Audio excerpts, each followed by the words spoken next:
नमस्कार दोस्तों, आजकल गर्मी तो बहुत ज़्यादा फैली हुई है और सब लोग इससे बहुत परेशान हैं। तो आज चलिए हम कुछ गर्मी से रिलेटेड ही बात करते हैं, क्योंकि अक्सर गर्मी में हमने देखा है कि ड्राइनेस बहुत कॉमन हो जाती है, जो कि नाक में भी परेशान करती है, नाक से लोगों को खून भी आता है। तो आइए आज हम इसी बारे में बात करते हैं, नाक में आने वाली खुश्की, उसके कुछ घरेलू उपचार और कैसे हम किस समय किसी डॉक्टर से मिलना चाहिए, इन सब के बारे में थोड़ी सी बातचीत करते हैं। तो इस समय पे क्या होता है कि हर घर में पंखे चल रहे हैं, एसी चल रहा है, कूलर चल रहा है, उसकी हवा से नाक में ड्राइनेस काफ़ी कॉमनली फैलने लग जाती है। हमारी अपनी ही नाक की अंदर की जो सिक्रीशंस होती हैं, जो म्यूकस होता है, वो सूख जाता है, पपड़ी में बदल जाता है, हम लोग खुजली करता है और ज़्यादातर केस में हम इसको निकालने की कोशिश करते हैं और उससे एकदम से खून आने लग जाता है, जो कुछ लोगों में काफ़ी तेज़ होता है, जिसके लिए वो नाक को दबा के बैठते हैं या उन्हें हॉस्पिटल में जाने की ज़रूरत पड़ती है।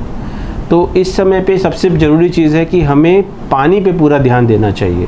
अगर हमारे शरीर में पानी की कमी होगी तो ड्राइनेस ज़्यादा बढ़ेगी, ड्राइनेस बढ़ेगी तो नाक से खून आने लगेगा, पहली चीज़। दूसरी चीज़ है, कुछ लोगों को एलर्जी की दिक्कत रहती है, जैसे छींकें आना, ये सब का आना, जो कि इस मौसम में कभी कभी बढ़ जाती है। उनके बढ़ने से क्या होता है, नाक में रुकावट बढ़ती है और रुकावट फिर से सूखापन लाती है और ब्लीडिंग का चांस बनती है।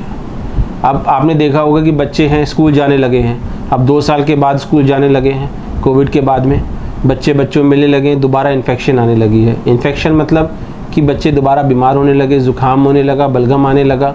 अब इन्फेक्शन होने की वजह से, ज़ुकाम होने की वजह से फिर से ब्लीडिंग के रिस्क बढ़ जाते हैं। तो कभी ज़ुकाम है तो उसकी भी ट्रीटमेंट हमारे लिए बहुत ज़रूरी है। बुज़ुर्ग लोग हैं, ब्लड प्रेशर पे ध्यान नहीं दिया, बीपी बढ़ गया, गर्मी का मौसम है, पानी कम पिया, डिहाइड्रेशन रहा, ब्लीडिंग होने लग गया, तो बीपी का ध्यान देना बहुत ज़्यादा ज़रूरी है। तो ये छोटी छोटी चीज़ें हैं, अगर हम इन सब चीज़ों पे ध्यान दें तो हम इनको ज़्यादा ख़राब होने से पहले ही रोक सकते हैं। तो सबसे पहले नाक में सूखेपन को रोकने के लिए आप क्या कर सकते हैं? पानी का इंटेक तो मैंने बता ही दिया, साथ साथ में नाक के अंदर सलाइन की ड्रॉप्स डाल सकते हैं, जो कि नाक के सूखेपन को रोक सकते हैं।